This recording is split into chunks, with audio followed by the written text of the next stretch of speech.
नाम का डंका बजता है, जहाँ रोज सवेरे शाम अजान भी बजता है। जिस देश में राम नाम का डंका बजता है, जहाँ रोज सवेरे शाम अजान भी बजता है।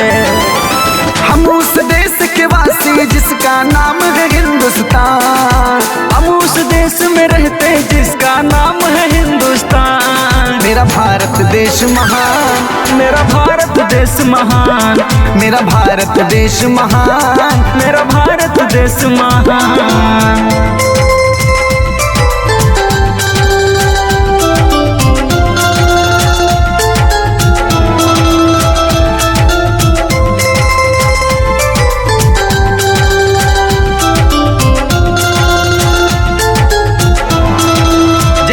माथे पर नित सजती हो सूरज की लाली, करती है श्रृंगार नया नित रोज यहाँ हरियाली।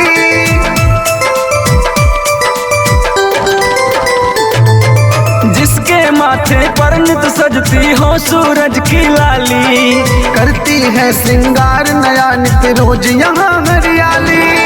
खेतों में फसलों से बातें करता जहाँ किसान, खेतों में फसलों से बातें करता जहाँ किसान। मेरा भारत देश महान, मेरा भारत देश महान, मेरा भारत देश महान, मेरा भारत देश महान।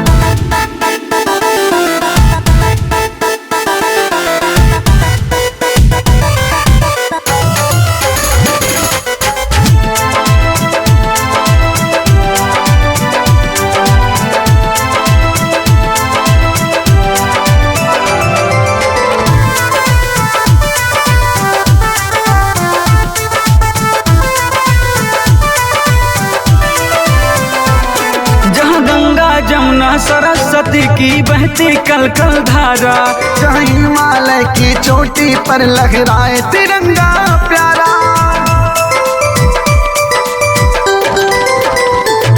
जहाँ गंगा जमुना सरस्वती की बहती कल कल धारा, जहाँ हिमालय की चोटी पर लहराए तिरंगा प्यारा। जहाँ हिंदू मुस्लिम सिख ईसाई रहते एक समान, जहाँ हिंदू मुस्लिम सिख ईसाई रहते एक समान। मेरा भारत देश महान, मेरा भारत देश महान, मेरा भारत देश महान, मेरा भारत देश महान।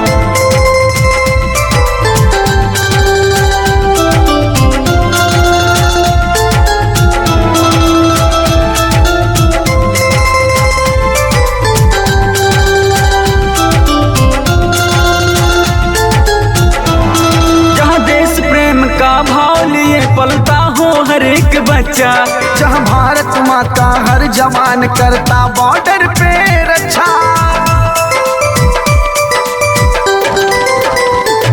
जहाँ देश प्रेम का भाव लिए पलता हो हर एक बच्चा, जहाँ भारत माँ का हर जवान करता बॉर्डर पे रक्षा।